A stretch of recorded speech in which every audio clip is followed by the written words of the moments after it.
Bonjour et bienvenue, voici notre tour d'horizon économique, géopolitique, énergétique et boursier. Nous sommes le jeudi 14 décembre et pour comprendre comment tourne une planète finance en pleine euphorie, c'est sur l'inforruptible, nulle part ailleurs. Et l'épisode du jour s'intitulera «C'est tellement bullish que même les permabules en rigolent». Alors on sortait de 7 semaines d'euphorie boursière pour atteindre mercredi soir ce qui n'a d'équivalent que le nirvana version boursière.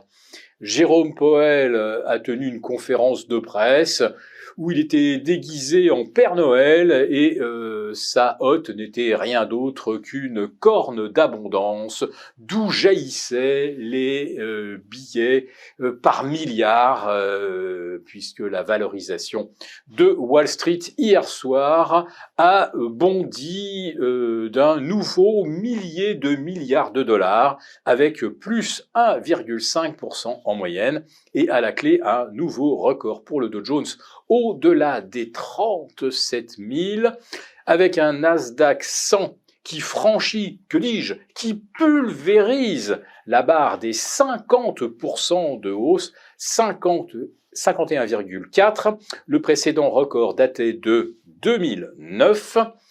À l'époque, il avait gagné 53% à la fin de l'année, avec des taux qui étaient à zéro, et après que les valeurs du Nasdaq 100 aient perdu plus de 55% en 3 ans.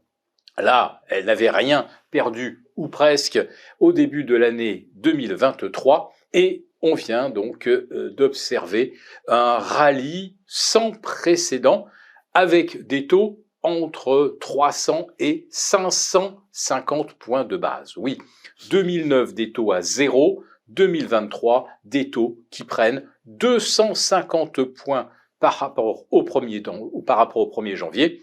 Mais voilà, depuis que les taux montent, à chaque fois Wall Street se convainc qu'ils vont bientôt rebaisser. Et c'est ainsi qu'au mois de janvier, le CAC 40 et le Nasdaq 100 avaient pris respectivement 14 et 15%, alors que les taux allaient monter à la fin du mois. Et puis ils allaient encore monter au mois de mai, et le CAC 40 au mois d'avril avait repris plus 10%. Et puis ils allaient encore monter au mois de juillet, et le CAC 40 a pris là aussi près de 10% entre la mi-juillet et la fin du mois. Bref, quand les taux montent, les marchés montent. Quand les taux ne rebaissent plus, puisqu'ils sont stabilisés, les marchés montent. Et eh bien, le mantra est toujours le même. Même si les taux sont élevés, ils vont rebaisser. Et eh bien, la réalité économique n'a plus aucune espèce d'importance. La croissance, qui est actuellement de 5,2 aux États-Unis, devrait revenir aux alentours de 1% selon l'OCDE.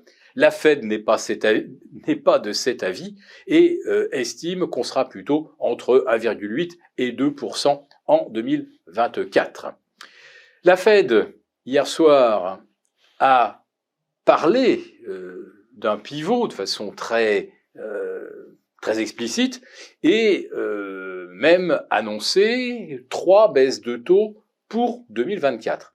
Avant l'allocution de Jérôme Powell, le marché anticipait déjà 6 à 7 baisses de taux. On est passé effectivement de 3 baisses de taux anticipées début novembre à 6 au soir du 13 décembre, et on est maintenant à 8 ou 9 baisses de taux en 2024.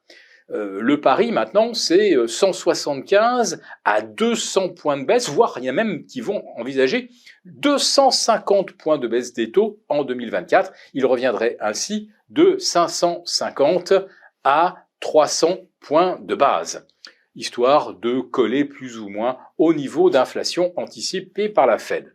La Fed qui d'ailleurs ne croit plus que l'inflation soit à 4% en données core, puisque selon ses propres estimations, on serait plutôt à 3,10.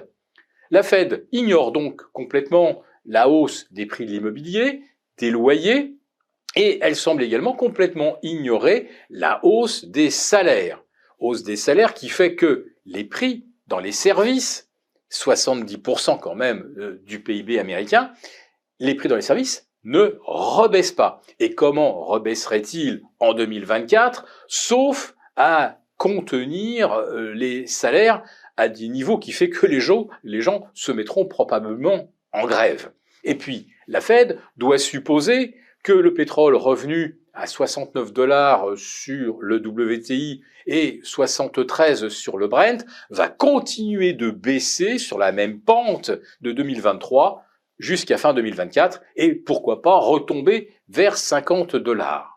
Et pourtant, hier, l'OPEC ou l'OPEP a fait la prévision qu'on battra un record de consommation de pétrole en 2024 et en 2025, que la demande s'accroîtra de 2 millions de barils en 2024, alors qu'aujourd'hui, il en manque déjà plus de 1,5 million par jour, mais comme les positions spéculatives se sont complètement dégonflées, eh bien, effectivement, on a l'impression que le marché est en excès d'offres de pétrole, alors que c'est tout l'inverse. C'est ça la magie des marchés dérivés. Quand vous avez des spéculateurs qui se font harakiri, eh bien, ils font chuter les cours jusqu'à des niveaux absurdes. Et quand d'un seul coup, la Fed se transforme en Père Noël avec hôte en forme de corne d'abondance, eh bien, Wall Street explose à la hausse. On ne sait même plus quoi acheter tellement on a envie d'acheter.